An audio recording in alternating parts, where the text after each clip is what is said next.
La conférence de presse a été organisée sous les projecteurs du Studio Gabriel, plateau télé rendu célèbre notamment grâce à différentes émissions, comme le Petit Théâtre de Bouvard, La Marche du Siècle, Champs-Élysées, Vivement Dimanche ou encore On n'est pas couché. Pour cette occasion, point de Michel Drucker ou Laurent Ruquier, les stars étaient la principauté et l'environnement. Ce premier salon international de l'automobile de Monaco sera essentiellement tourné vers les véhicules propres. Autre particularité, il s'agira d'un salon à ciel ouvert réparti dans toute la principauté.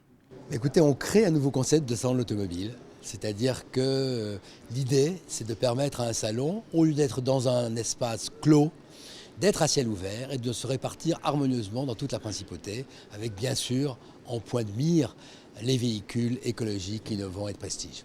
Véhicules écologiques, innovants et de prestige, voici les trois critères, les trois thèmes mis en avant.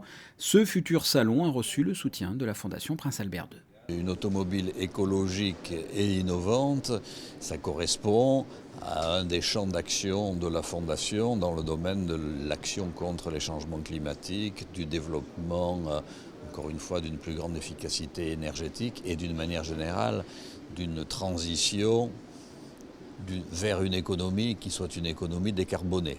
Alors bon, ça fait des méandres, mais c'est clair. Il faut rappeler que les émissions de gaz à effet de serre pour un pays tel que Monaco, c'est à peu près 30% qui viennent du trafic automobile. Et donc si je vais au-delà des seules activités de la Fondation, il y a un intérêt particulier, profond, ancien à Monaco, qui est de développer des activités qui aide à la promotion d'une mobilité plus douce et d'une mobilité propre. Le premier salon international de l'automobile de Monaco se déroulera donc à ciel ouvert. Les stands des constructeurs seront répartis sur tout le territoire de la principauté, avec 11 lieux d'exposition, du quai Albert Ier à la place du Palais Princier, en passant par le Grimaldi Forum, la place du Casino, le chapiteau de Fontvieille, les hôtels Hermitage et Monte Carlo Beach, la plage du Larvoto, le Gildo Pasteur Center et l'héliport. Des navettes électriques conduiront les visiteurs d'un stand à l'autre. Des conférences seront également organisées avec la Fondation Prince Albert II de Monaco. Un futur salon qui a séduit la direction du tourisme et des congrès.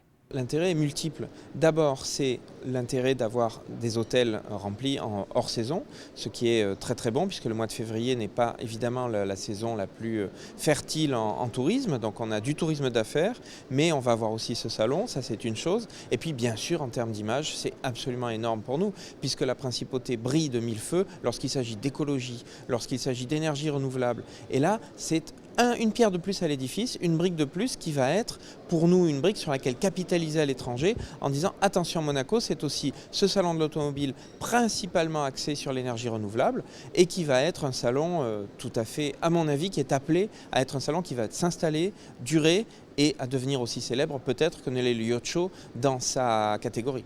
Et enfin, contrairement à un salon de l'automobile traditionnel où les véhicules sont immobilisés sur leur stand, les visiteurs pourront, s'ils le souhaitent, essayer les différents modèles présentés. Le premier salon international de l'automobile de Monaco se déroulera précisément dans un an, jour pour jour.